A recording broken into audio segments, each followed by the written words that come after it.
professores dessa banca, colegas intervenientes, aqui hoje para apresentar um trabalho de conclusão de curso, que consiste em um estudo para verificar a influência da quantidade de portas adquiridas de atividade e a sua forma de exercício nos níveis de emissão de perturbação eletromagnética e equipamentos de rede de dados.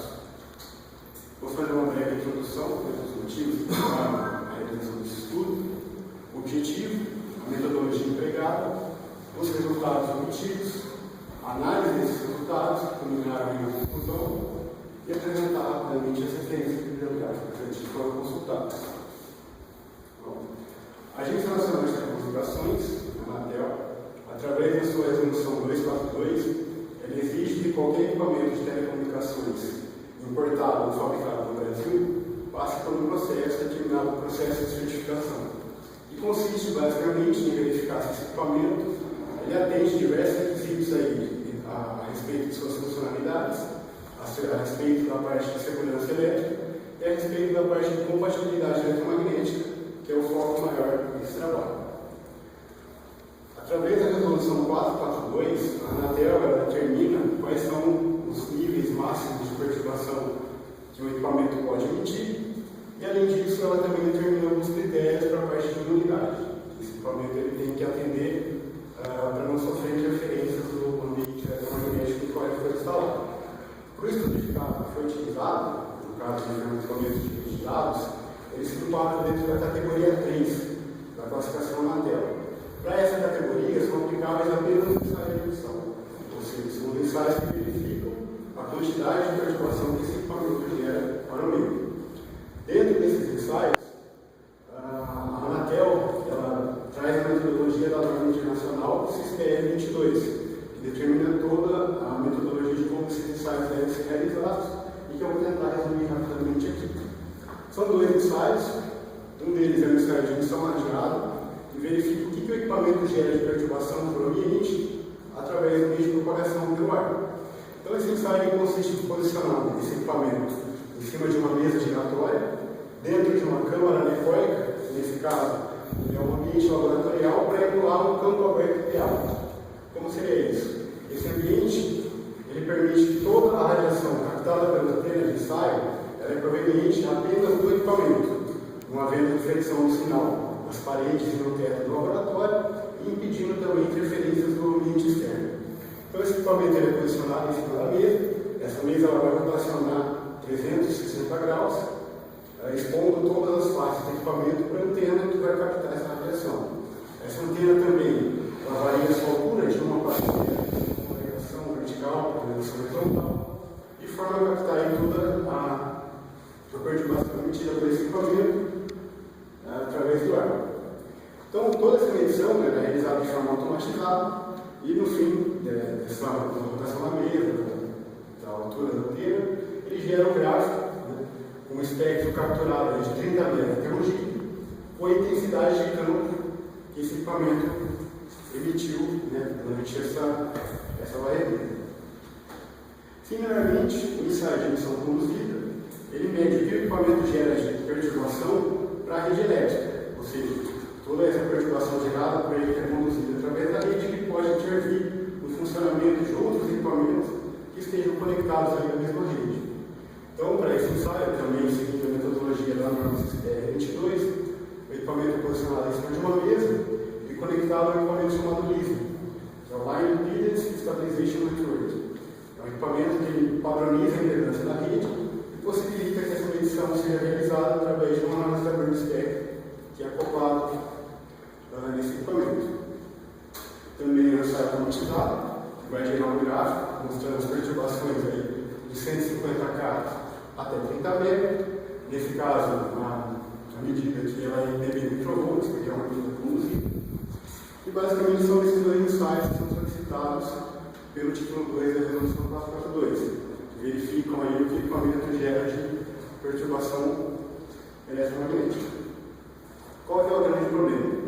A resolução 442, apesar de ela ser bastante clara aí a respeito da metodologia do ensaio, ela permite diversas interpretações a respeito de dois fatores críticos, que é a quantidade de portas a serem executadas no equipamento que está sendo ensaiado e o modo de operação que essas interfaces devem estar para a realização desse ensaio.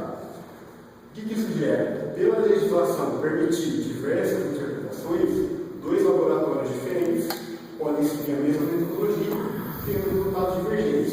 Isso, em termos de certificação, é um problema crítico que deve ser levado em consideração. Então, qual é o grande objetivo? É analisar a influência desses dois fatores, né, a quantidade de portas de internet e o modo de exercício, nos níveis de emissão de perturbação de um equipamento, no caso aqui nesse estudo, quando foi utilizado o equipamento de rede de dados. A metodologia é realizar esses ensaios, emissão radial e emissão conduzida, em um switch de 24 portas, variando aí a quantidade de portas de exercício e o modo de exercício, o modo com que elas estão sendo exercitadas. Esses são os modos que foram realizados. O primeiro, o equipamento apenas energizado, sem nenhum tipo de exercício, com duas portas em loop. O que seria o loop? É um exercício físico na interface. Você simplesmente liga um cabo de uma porta na outra, sem tráfego de dados efetivo. Simplesmente a conexão para você chamar subir a interface, que a gente utiliza.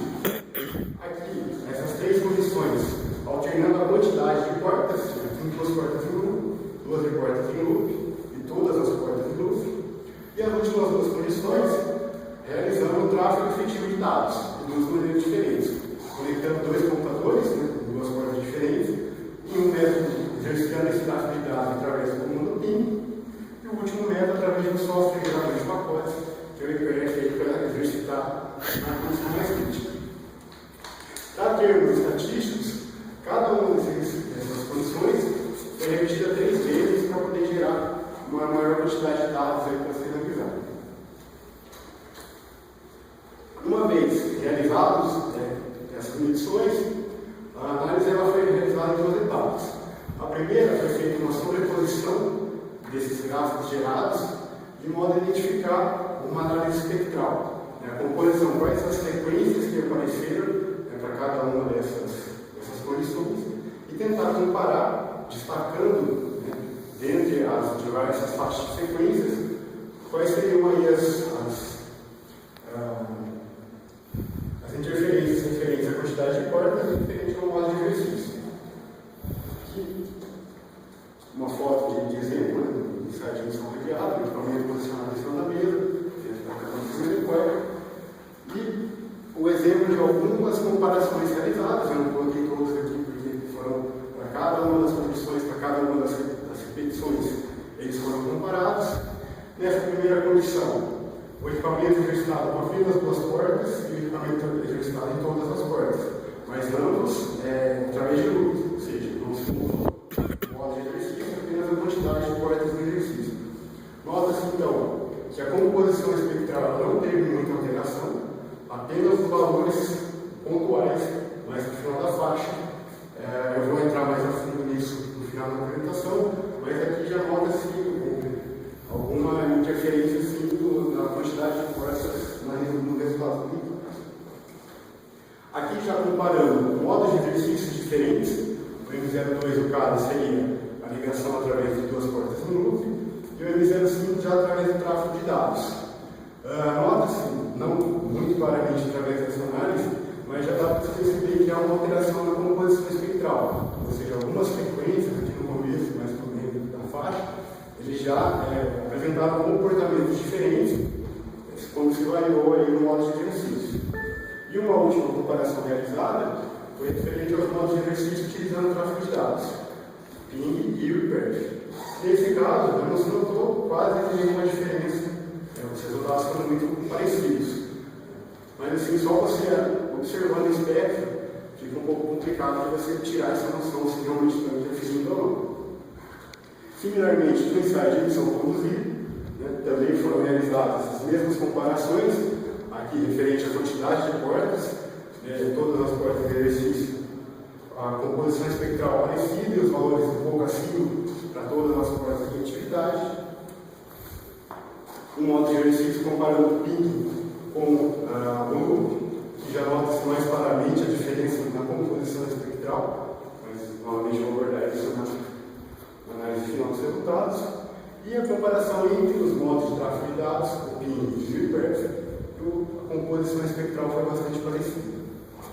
Bom, realizada essa primeira etapa, Foram desenvolvidas duas planilhas, uma para ensaio de missão radiada e uma para ensaio de missão conduzida, onde foram colocados os maiores valores para cada uma daquelas faixas de frequência, né, de forma a se comparar e gerar gráficos com a intenção de você analisar mais claramente essas influências.